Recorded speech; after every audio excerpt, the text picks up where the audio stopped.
Hello friend. আসসালামু আলাইকুম সবাইকে। আজকে আমি তৈরি করব বড়ইয়ের আচার।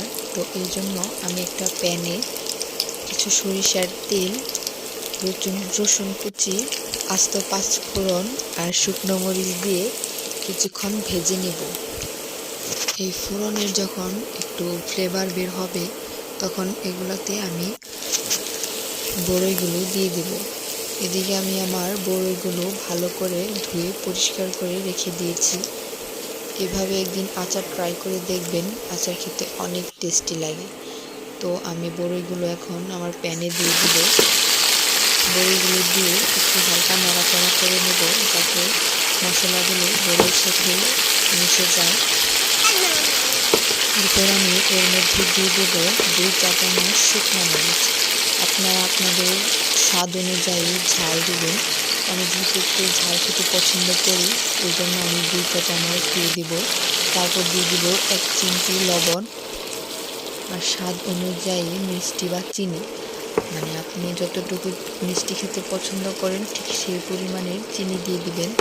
এরপর চিনিগুলা বড়ইয়ের সাথে ভালো করে নাড়াচাড়া করে মিক্স করে নেব। তারপর এগুলাকে একটা ঢাকনা দিয়ে ঢেকে দেব। এর মধ্যে আমি কোনো প্রকারের পানি ব্যবহার করব না, কারণ চিনি থেকে এবং বড়ই থেকে নিজস্ব পানি বের হবে। এই পানিতেই বড়িগুলো সেদ্ধ হয়ে যাবে।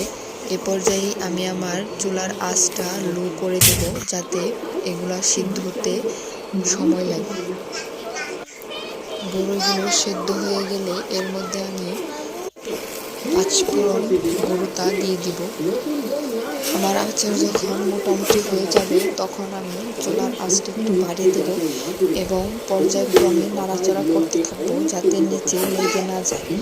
তো এই তো আমার আচার প্রায় হয়ে গেছে। পানিটা ভালো মতো শুকিয়ে আসলে আমার আচার তৈরি। এভাবে আচার করে দেখবেন, অনেক টেস্টি লাগে। এই তো আমার আচার হয়ে গেছে। আপনারাও বাড়িতে একবার ট্রাই করবেন। আর আচারটা কেমন হয়েছে সবাই কমেন্ট বক্সে জানিয়ে দেবেন। আর প্লিজ আমার চ্যানেলটা সাবস্ক্রাইব করে দিবেন। আল্লাহ হাফেজ।